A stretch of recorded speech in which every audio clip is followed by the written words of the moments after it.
Hello, it's Shug here. As promised, today we're going to take a look at the Superior Gear Starlite Hammock. I'm going to take you through all the features and add-ons that you can add on, or you don't have to add them on. You can keep it as basic as you like. This would be sort of your basic hammock. It does not have built-in insulation. It comes with a full zip-on bug net, which I'm going to put on in a minute. If you hear a little background noise, that's me running a big fan back there because it's humid today and getting pretty warm, as it has been here in Minnesota a lot this year. This time I've chosen to hang the stuff sack right here. But here are the features of the hammock. From here to here, that is your continuous loop, and that goes down to the hammock. And up under here is where the zippers end, and you hook everything up. You have an adjustable ridge line right here. You can slide this up and down like a whoopee sling to set the sag of your hammock. I have mine set here. If you let that whole thing out, your hammock's going to look a little straighter. If you draw it in, your hammock's going to do a little bit more of that. We're looking at two sets of fabrics here. It's a double layer.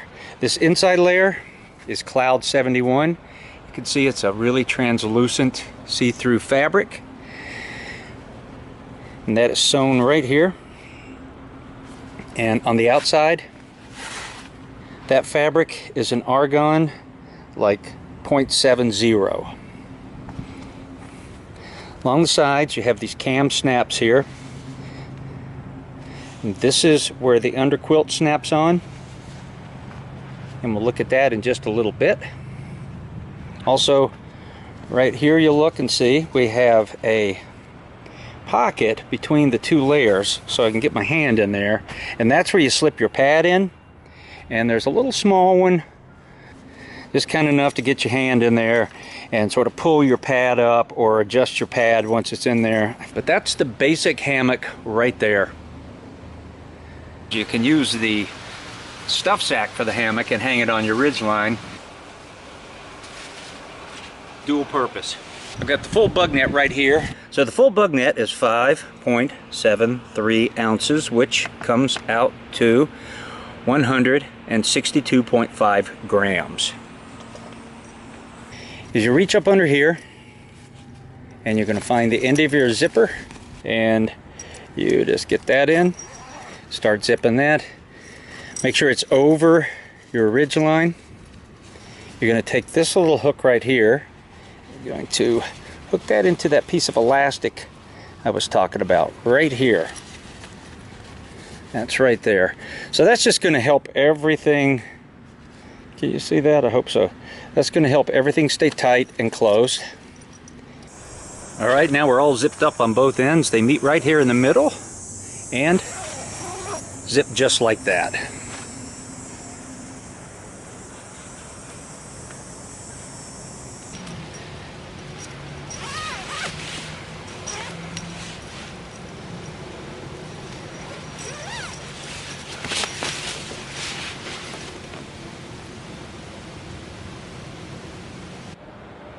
There's the bug net pulled up out of the way, using just a couple little pieces of bungee that wrap around and join right there. Alright, let's just weigh the stuff sack first. That is 35.5 grams or 1.25 ounces. Okay, here we go with just the hammock. That is 12.29 ounces.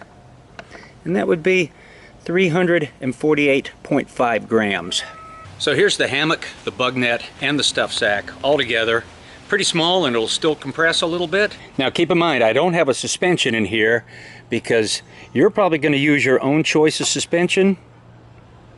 So that is 19.24 ounces, 546 grams. Now here's the suspension I'm using. I have a 5-foot tree strap here with my toggle tied with a marlin spike hitch and a whoopee sling, which is Amsteel 7/64 going down to a Dutch beaner. That is kind of what I just about always use on my hammocks. It's fairly lightweight. I trust it. I like it. course, Danny sells his own type of suspension, which is really nice and easy to use. Oh, by the way, when I say Danny, I mean the owner of Superior Gear Hammock. And I will say, me living in Minnesota, I'm kind of partial to a guy that makes some hammocks right here in our state. I have gone ahead and thrown a pad in the hammock here.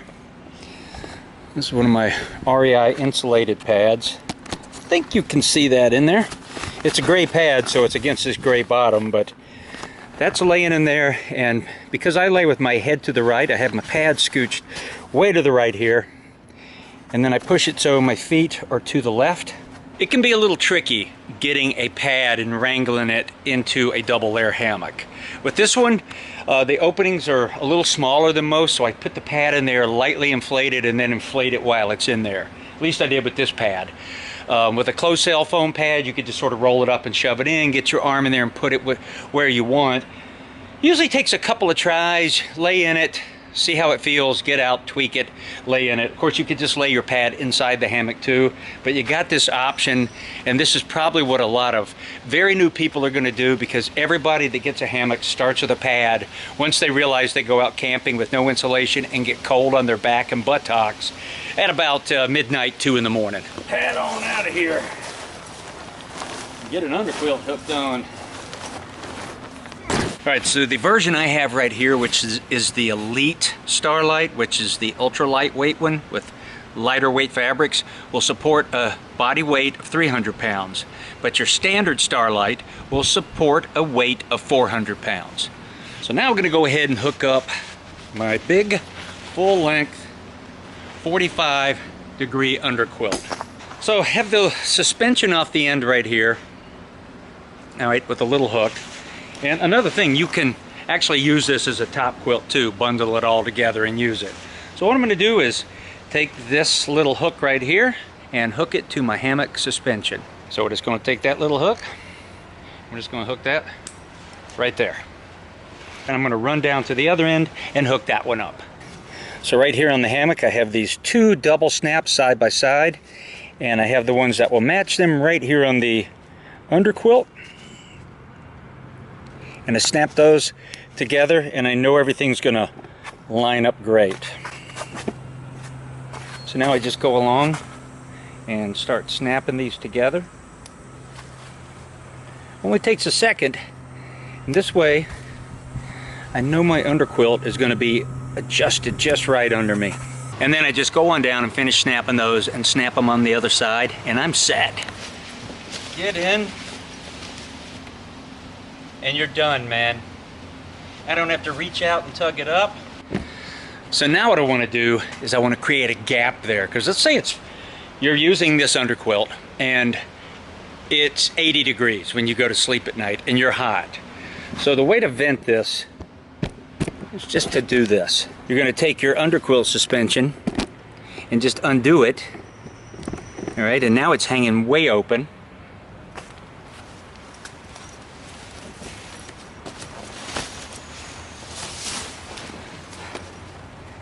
So now I have a huge gap there. So I've got air flowing in there. I could even unsnap a few of these.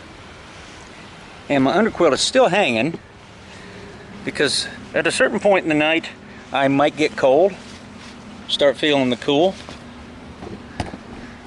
So without getting out of my hammock, I can reach up here to these 2 snaps, and I can snap those back in.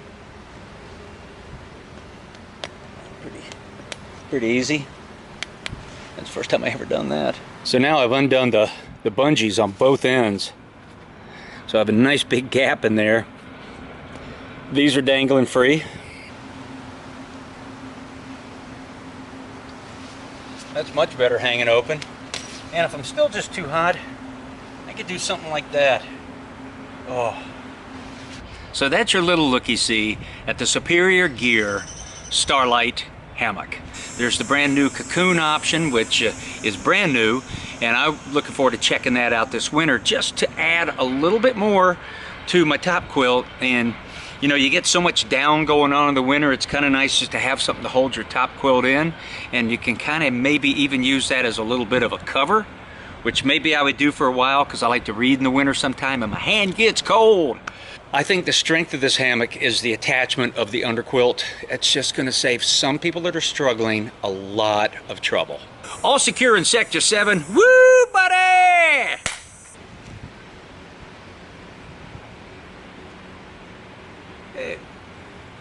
Shush, why you always show off and do a trick for the people? They don't care about these shoes. They just want to see the superior gear Starlite Hammock. That's all they want to shoes, yeah?